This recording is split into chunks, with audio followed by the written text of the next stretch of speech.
Ça aurait dû arriver avant, la jeune Johanna, je pense à ses familles, à ses parents, ça aurait dû être fait avant. C'est pas possible aujourd'hui qu'on conduise avec des stupéfiants un bus ou un car scolaire avec plusieurs dizaines de jeunes dans celui-ci. Ça aurait dû être prévu avant.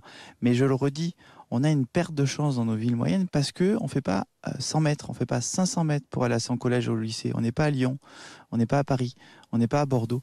On est dans des villes sous préfecture de taille moyenne où tu habites. La jeune, elle habitait à côté d'Orgères-en-Beauce, qui est à peu près à une trentaine de kilomètres à l'est de Châteaudun, dans le sud de l'Eure-et-Loir.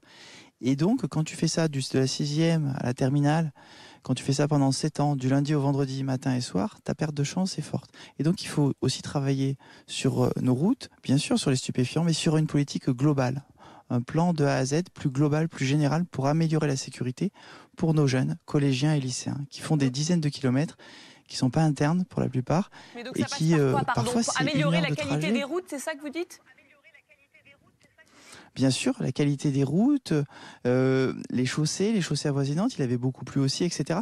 Tout ça est un plan global et partout dans le pays. Et ces villes moyennes, ces villes sous préfecture, nous, on n'a pas la RATP. On n'a pas des lignes à grande vitesse. Je voyais même l'intitulé de la conférence de presse et de l'invitation presse ce matin. On sent qu'il y a toujours une approche métropolitaine dans les choix qui sont faits à Paris par les décideurs publics, dans la fabrique de la décision publique, du chef de bureau au ministre.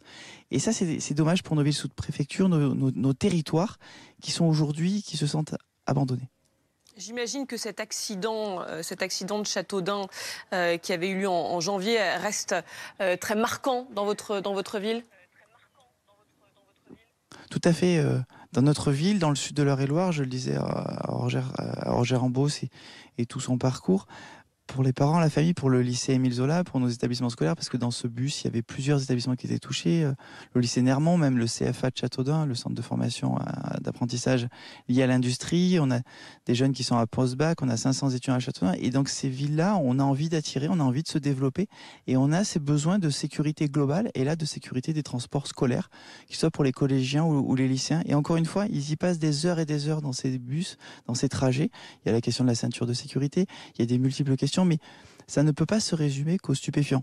Alors, faut réagir là-dessus, évidemment, mais il faut que ce soit bien plus large. Et encore une fois, la perte de chance, comme dans le domaine de la santé, elle est là dans nos villes sous préfecture. Pour moi, c'est aussi un drame de villes sous préfecture. On a monté une association en ce sens avec tous les élus de Langon, l'Espar-Médoc, en Gironde et autres, où tu fais plusieurs dizaines de kilomètres parce qu'on a des charges de centralité. Nous sommes des pôles de centralité. On a 7 000, 12 000, 15 000 habitants.